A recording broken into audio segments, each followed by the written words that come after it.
साथियों नमस्कार, मैं रमेश काला और आप देख रहे हो गरीब की दुनिया वो लोग।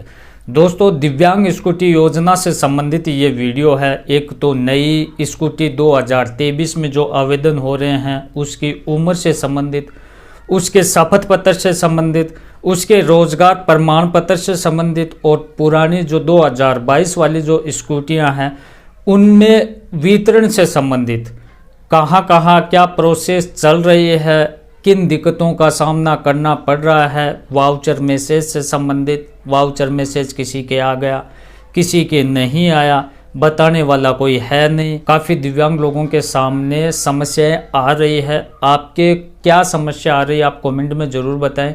सभी समस्याओं का एक वीडियो हम बनाएंगे और जानेंगे कि इनका समाधान किस प्रकार से किया जा सकता है। और ये जो हमारी जो नई स्कूटियाँ आई है 2023 के पोर्टल में, कहा ये गया कि 58 साल 60 साल इसका आवेदन किया जाएगा, 45 साल से ऊपर वाले लोग आवेदन कर सकेंगे। लेकिन आज 10 दिन के करीब हो गए आवेदन शुरू हुए। 45 से ऊपर वाला पोर्टल है, 45 साल से ऊपर के जो लोग हैं वो आवेदन नहीं कर पा रहे हैं। उनके लिए क्या करना पड़ेगा? और एक जो आवेदन कर रहे हैं उनके सामने समस्या आ रही है रोजगार प्रमाण पत्र की। उनको ये लग रहा है कि रोजगार प्रमाण पत्र की वजह से हमें ऑब्जेक्शन मिलकर स्कूटी से वंचित न हो जाए। ऑब्जेक्शन न आए इसके लिए हमें रोजगार प्रमाण पत्र किस प्रकार का लगाना चाहिए, वो रोजगार प्रमाण पत्र मैं आपको बताने जा रहा हूं। और दूसरी चीज़ शपथ पत्र है, क्योंकि 2023 के हिसाब से तो कोई स्पष्ट गाइडलाइन भी नहीं आई। पहले वाला जो पोर्टल था उसी को ओपन कर दिया, उसी में 45 साल तक के लोगों का ही फिर से आवेदन हो रहा है। तो 45 से ऊपर वाले क्या करें? तो सबसे पहले चीज़ तो ये है कि रोजगार से संबंधित की अगर मैं बात करूँ दोस्तों, तो रोजगार प्रमाण पत्र आपका किस प्रकार का होना चाहिए।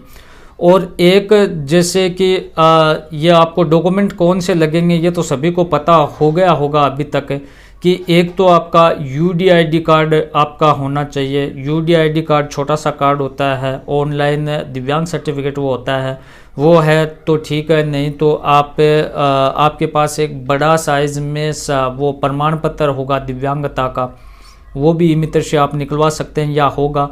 कहने का मतलब है कि ऑनलाइन वाला दिव्यांग प्रमाण पत्र आपके पास होना चाहिए। दूसरी चीज़ आपके पास आधार कार्ड होना चाहिए। तीसरी चीज़ आपके पास, आप पेंशन ले रहे हो तो आपके पास पीपीओ नंबर होना चाहिए, ठीक है। और एक नियमित अध्ययनरत आप हैं तो उसका प्रमाण पत्र होना चाहिए।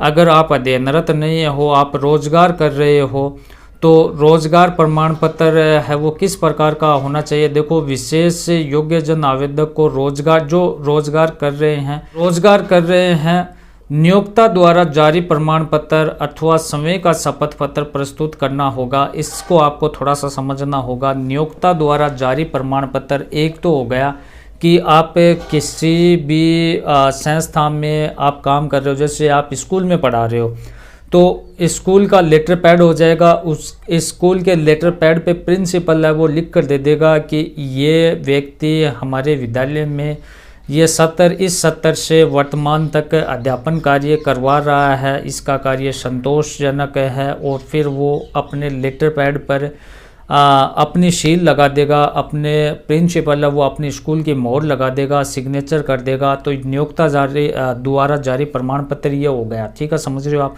कहने का मतलब ये है कि जिनके पास लेटर पैड है, जिनके पास सील है, वो उससे काम निकल जाएगा। फिर दूसरी चीज़ ये है कि जो अपने जैसे कि दुकान का काम कर रहा है, उसके पास सील नहीं है, उसके पास लेटर पैड नहीं है, तो वो क्या करें।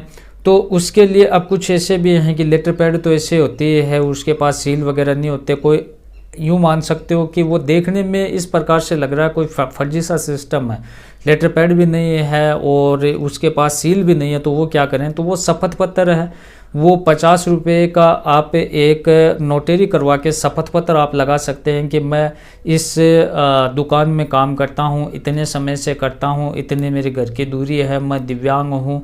वो सारी कुछ डिटेल आप लिख कर शपथ पत्र आप दे सकते हो, तो वो ऑब्जेक्शन नहीं होगा, है ना, ऑब्जेक्शन नहीं आएगा, आपका सही काम रहेगा वो। तो ये तो हो गया हमारा शपथ पत्र। एक तो रोजगार प्रमाण पत्र, एक तो जो नियोक्ता द्वारा जारी प्रमाण पत्र वो होगा, और एक शपथ पत्र होगा, दोनों में से आपको एक करवा लेना है, ठीक है।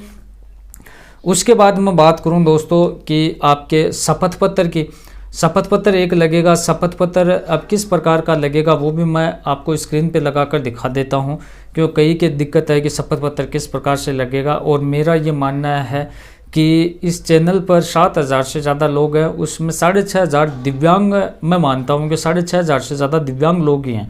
और उनके व्हाट्सएप के माध्यम से, कमेंट के माध्यम से जिस प्रकार की समस्या आती हैं उसी के अकॉर्डिंग मैं वीडियो बनाता हूं। तो एक तो ये जो पुरानी जो स्कूटियां हैं वो कई लोगों के पास वाउचर मैसेज नहीं है, कई लोगों के पास वाउचर मैसेज आ गया, पर रिडीम किस प्रकार से क्या करवाना है, कहाँ जाना है, इन चीज़ों का पता नहीं है। और जब हम कहीं फ़ोन कर लेते हैं, यकीन मानिए ये चीज़ें मैंने खुद फेस की है, लोगों से जाना है कि किसी से भी दिव्यांग अगर कॉल पे बात करने की कोशिश करता है तो उसको सही जानकारी नहीं मिलती। उसको यही है, कह देते हैं कि क्यों कॉल किया है, जब स्कूटी मिलेगी आपको बता दिया जाएगा, बार बार क्यों परेशान कर रहे हो, है ना, ये सारी चीज़ें उसको सुनने को मिलती है। तो मैं आप सभी से रिक्वेस्ट करता हूं कि दिव्यांगों के साथ में थोड़ा सा व्यवहार है वो अपना बदलें, अच्छा रखें, आपके लिए भी अच्छा रहेगा। और शपथ पत्र की मैं बात करूं दोस्तों, तो शपथ पत्र देखो, शपथ पत्र में आपको लिखना है कि मेरे द्वारा इस योजना अंतर्गत प्राप्त मोटराइज्ड ट्राईसाइकिल स्कूटी को 8 वर्ष तक किसी अन्य को हस्तांतरित विक्रय नहीं किया जाएगा। 8 साल तक आप बेच नहीं सकेंगे।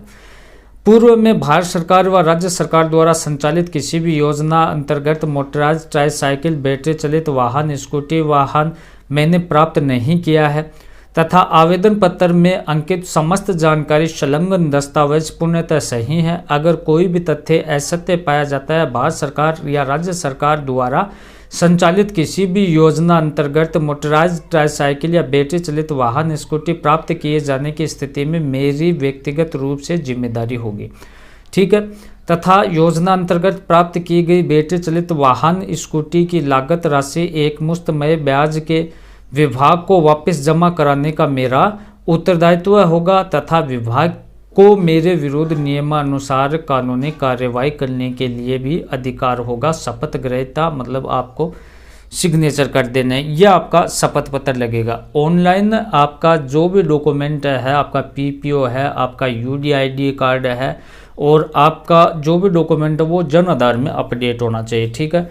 और हम बात कर रहे थे कि 45 साल से ऊपर वाले लोगों के लिए, तो 45 साल से ऊपर वाले लोगों को मैं बताना चाहूँगा कि थोड़ा तो धैर्य रखें और थोड़ा प्रयास करें।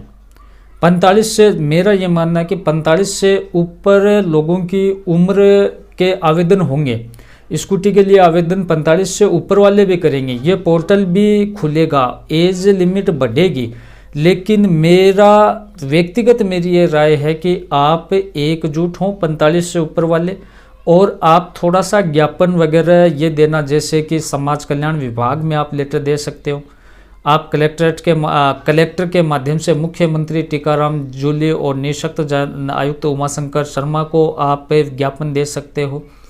आप मीडिया में भी निकलवा सकते हो कि हमें स्कूटी के पोर्टल में हमें भी आवेदन करने के लिए प्राथमिकता दिया जाए, 45 ऊपर वालों के लिए पोर्टल खोला जाए, ये न्यूज़ में भी आप दे सकते हो। ये सारी चीज़ें आप करते रहें, मेरा ये मानना है, तो जल्दी काम होगा। वरना हो सकता है कि आप रह जाओ। तो ऐसी कंडीशन में आप एकजुट होकर मीडिया का सहारा लें और ज्ञापन दें, और अब उनके नज़र में डालें कि 45 से ऊपर वाले दिव्यांग भी हैं, उनको भी स्कूटी चाहिए, उनको भी समस्याओं का सामना करना पड़ रहा है। और काफ़ी ज़िलों में स्कूटियां हैं वो वितरण हो चुकी है, जैसे करौली, सवाई माधोपुर, जोधपुर, अलवर, जयपुर, और ये कुछ ऐसे ज़िले हैं 7-8 जहाँ स्कूटियों का वितरण हो चुका है। बाकी ज़िलों में अभी पेंडिंग है और प्रोसेस चल रही है। आपकी पुरानी जो स्कूटियां हैं 2022 वाली, जो अभी दी जा रही है उनकी क्या प्रोसेस है, क्या क्या दिक्कतों का सामना करना पड़ रहा है, आप सब कुछ मुझे कमेंट में बताएं। चैनल को ज़रूर सब्सक्राइब कर लें, वीडियो को शेयर करें, लाइक करें। हंसते रहें, मुस्कुराते रहें, ज़िंदगी के साथ यूँ ही लड़ते रहें। धन्यवाद साथियों, बाय साथियों।